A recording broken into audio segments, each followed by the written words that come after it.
हम पार्टी के राष्ट्रीय प्रधान महासचिव डॉक्टर दानिश रिजवान ने प्रेस विज्ञप्ति जारी कर कहा है कि पार्टी के संरक्षक बिहार के पूर्व मुख्यमंत्री जीतन राम मांझी एवं पार्टी के राष्ट्रीय अध्यक्ष बिहार सरकार में मंत्री डॉक्टर संतोष कुमार सुमन दिल्ली को कॉन्स्टिट्यूशन क्लब में हम पार्टी के राष्ट्रीय कार्यकारिणी की बैठक में 11 मुद्दों पर चर्चा होगी। डॉक्टर दानिश रिजवान ने बताया कि हम की राष्ट्रीय कार्यकारिणी की बैठक में जो 11 मुद्दे होंगे वह इस प्रकार से हैं। पहला, EWS रिजर्वेशन, दिल्ली निगम निकाय चुनाव, निजी क्षेत्र में आरक्षण का वकालत, न्यायपालिका में आरक्षण, केंद्रीय सचिवालय में उच्च पदों पर आरक्षण, प्रवासी मजदूरों के लिए अलग से सरकारी संस्थान एवं उनके संस्थानों के समाधान के लिए केंद्रीय प्रवासी मजदूर आयोग के गठन का प्रस्ताव, प्रवासियों के उपचार हेतु 24/7 भुवनेश्वर प्रवासी स्वास्थ्य सेल का निर्माण, जहां एक ही जगह दिल्ली के सारे अस्पतालों के भेद सहित हर जानकारी उपलब्ध हो। दशरथ मांझी, कृष्णन सिंह एवं कर्पूरी ठाकुर को भारत रत्न की मांग, बिहार से वास्तविक पर्चा सीलिंग जमीन, बिहार सरकार के जमीन एवं भूदान की जमीन की समस्या, स्तर पर न्यायालय के निर्माण, पार्टी के सदस्य अभियान एवं सम्मेलन को लेकर चर्चा, अन्य विषयों पर चर्चा होगी। ब्यूरो रिपोर्ट, बिहार दर्शन। माला लेकर हमारे पार्टी के सदस्य श्री जीतन राम मांझी जी का स्वागत करेंगे। कार्यकारिणी की दिल्ली में बैठक हुई, मुख्य कौन सी बातें हैं, 2-3 आपने हालांकि मंच से बोला, उसको आप शेयर कीजिए। क्या आपकी डिमांड है आज कार्यकारिणी के माध्यम से आपने जो बातें रखी है? देखिए, कार्यकारिणी की बैठक आज संपन्न हुई। सबसे पहले तो हम लोग अपने कार्यकारिणी की मीटिंग के माध्यम से गुरु नानक देव जी को श्रद्धांजलि अर्पित की है, क्योंकि आज उनका जन्म दिवस हुई है। और उसके बाद कार्यकारिणी की बैठक किसी भी पार्टी का निर्णायक नीति निर्णायक बैठक हुआ करती है, और नीति जो पहले से रहती है उसका रिव्यू किया जाता है कि कहाँ तक हम लोगों ने इम्प्लीमेंट किया, और नई नीति बनाने की ज़रूरत होती है उस पर विचार किया जाता है। तो आज हम लोगों ने यहाँ पर 2-4 बिंदुओं पर विशेष चर्चा की है। ऐसे हमारे हाथ में एक प्रस्ताव की कॉपी है जो 1.5 पन्ने की है, उसको ज़्यादा है ना जी सर, हाँ, तो आप लोगों को हस्ताक्षर करा दिया। लेकिन मुख्यतः बात इसमें ये आती है कि आरक्षण जो है आज शेड्यूल कास्ट शेड्यूल ट्राइब्स के लिए, वो आरक्षण जितना हमारी जनसंख्या है उसके आलोक में नहीं मिल रही।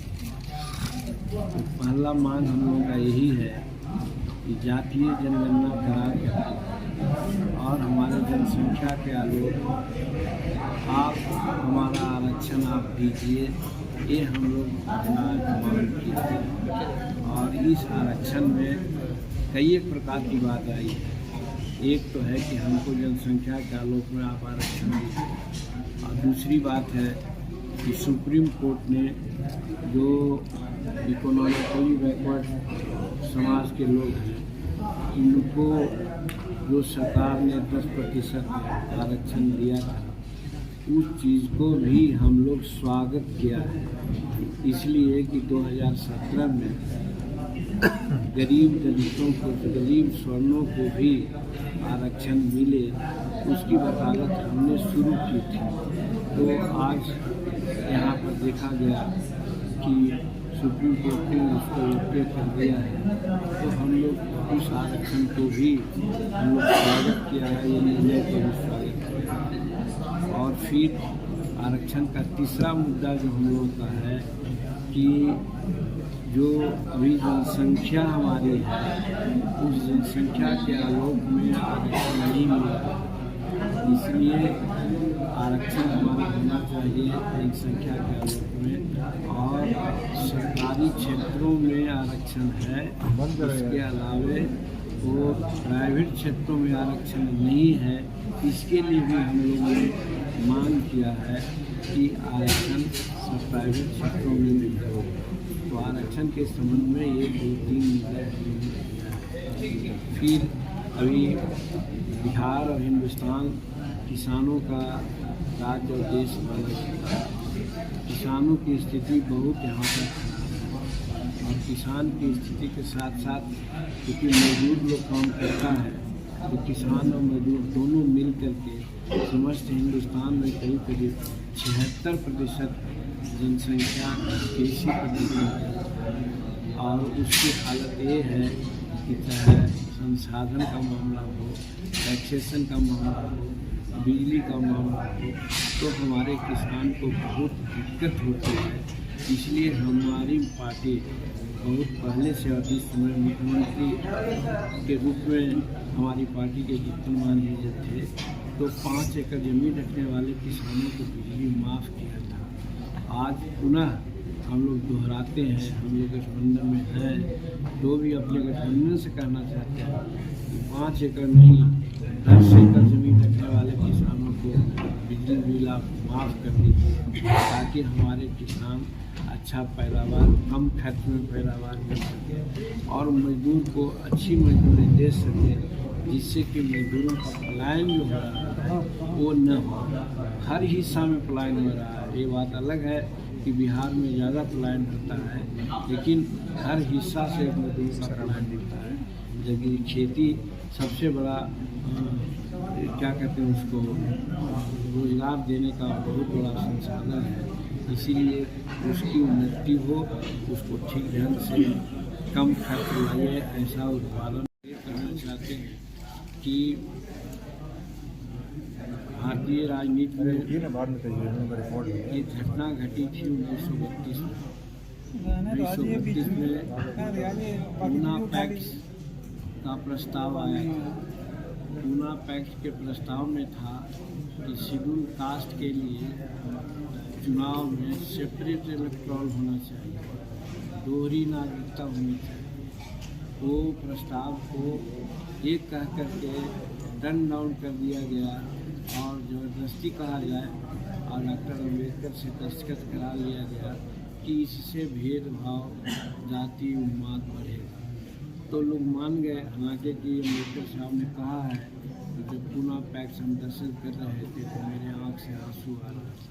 उनका आंसू आने का खास कारण यही था कि वो जान रहे थे कि सेपरेट इलेक्टोरल नहीं होगा तो हमारे शेड्यूल कास्ट के लोग, हमारे रिजर्व तबके के लोग आगे आने वाली स्थिति में उनका विकास नहीं होगा। आज हम देख रहे हैं कि जो शेड्यूल कास्ट, शेड्यूल ट्राइब, जाति पिछड़ा लोगों का विकास नहीं हो पा रहा है, इसलिए कि राजनीति में किसी न किसी रूप में उनके प्रति बहुत तरह की बातें होती है जिससे वो डर जाते हैं या स्वच्छ राजनीति नहीं कर पाते और डर के में राजनीति करते हैं और अपने प्रतिनिधि को चुन नहीं पाते हैं।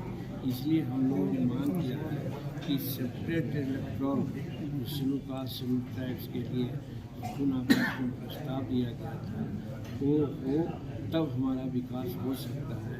आज के पल में हम लोग वो भी यही निर्णय लिया है। सर शिक्षा के बारे में तो डिटेल्स आई कि भाई बोले शिक्षा नहीं बोल दिए थे सर, उसमें आ गया सारा डिटेल्स हम लोग के पास आ भी गया है उसमें, बाकी इतना बोल दिए सर, हो गया पूरा डिटेल्स हमारे पास है। सर एक वो सवाल ले लीजिए सर, बिहार में उस पे सर बता दीजिए, उस पे अब कहा जा रहा है कि सप्लायर को दंडित किया जाएगा, शराब पीने वालों पे अब उतनी कड़ी कार्रवाई नहीं। हमारा मुद्दा तो नहीं है सर, लेकिन आप सर एक सवाल है, क्योंकि आप लगातार कहते रहते हैं कि आप इस मुद्दे को लगातार उठाते रहे कि जो गरीब होते हैं, गरीब तबके के लोग इसमें पीड़ित होते हैं। इस मुद्दे पर क्यों नहीं आप लोग? सर आप सीनियर पॉलिटिशियन है सर, आपकी राय इम्पोर्टेंट है क्योंकि सर। आप लगातार ये बात बोलते भी रहे कि गरीब तबके के लोग ही इसमें ज्यादा जेल जाते हैं, असली जो मछली है, बड़ी मछली नहीं पकड़ी जाती है। अब कहा जा रहा है कि शराबबंदी इसमें सफल नहीं हुआ बिहार में सर, ये भी आपने बोलेंगे तो इसी पर तो आप लोग कल कुछ भी लिख दीजिएगा ना है और बाकी हमारी बातें नहीं हो जाएगी। नहीं, बाकी बात भी नहीं आएगी आज हम सर आपका दो इम्पोर्टेंट है सर, सेपरेट सर आज ये जो आपने मांग की है शेड्यूल कास्ट और शेड्यूल ट्राइब के लिए, ये कॉमन स्कूलिंग सिस्टम जी, और जिसकी जितनी हिस्सेदार संख्या भारी मिले उसको जी, ये दो इम्पोर्टेंट जो आपने पॉइंट दिया है वो तो हम लोग उठा ही दो चीज़ के लिए भी है जी सर,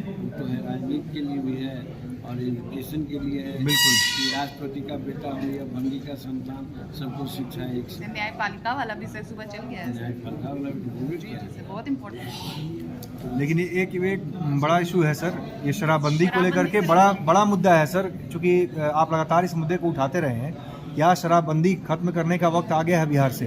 नहीं देखिए ना, आप ये बात आप पूछते हैं, ये तो नहीं पूछते हैं कि आप देहात में दिल्ली में घूमते होंगे तो चौराहे पर चाहे कहीं पर कितना रेहड़ी मजदूर लोगों को आप लोग देखते होंगे जो खुले आसमान में रह रहा है, रहने के लिए जगह नहीं है, उसको काम भी नहीं मिलता है, तो उसका कोई संगठन होना चाहिए, उसका नौकरी सुरक्षित होनी चाहिए, काम मतलब सुरक्षित होनी चाहिए।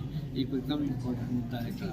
हम उस मुद्दा को उठाएँ, हम कहते हैं हजारों नहीं लाखों मजदूर यहाँ पर जो आकाश तले सोते हैं, चाहे चौराहे पर सोते हैं, उनका काम का कोई ठीक नहीं कि कल मिलेगा काम कि नहीं, खाएंगे कि नहीं खाएंगे। आखिर उसको दिल्ली सरकार हो या भारत की सरकार हो क्यों नहीं देखती है? उनके लिए कोई संस्था क्यों नहीं बनाती है? रहने के लिए कहीं क्यों नहीं जगह देती है?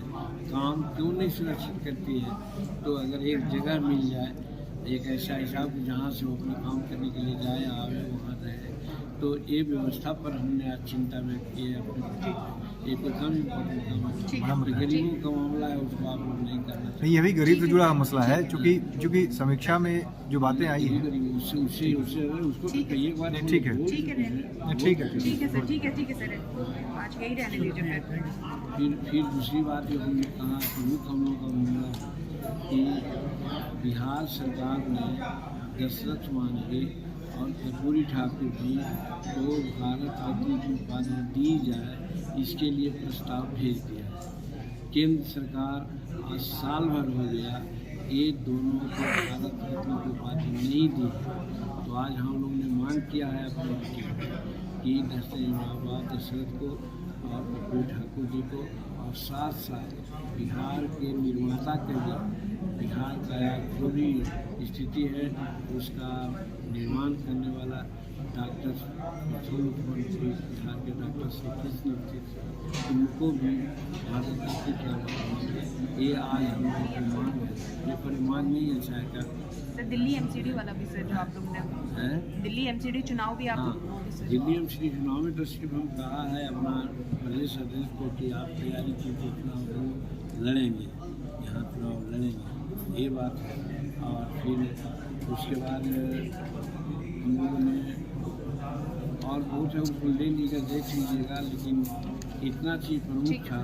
बाकी आप लोग जो कहा उसको भी हम कर, शराबबंदी कोई खराब नहीं है जी, शराबबंदी बहुत अच्छी चीज़ है जी, लेकिन उसको इम्प्लीमेंट करने का जहाँ तक सवाल है उसमें गड़बड़ियाँ हो रही है, चाहे वो बिहार में हो, चाहे वो राजस्थान गुजरात में हो, और जिसके चलते बड़े लोग हैं, तस्कर लोग हैं, वो बच जा रहे हैं, वो मालो माल हो रहे हैं, लेकिन वे गरीब तबके के लोग हैं, वे लोग मारे जा रहे हैं, पकड़े जा रहे हैं, वो जेल में जा रहे हैं।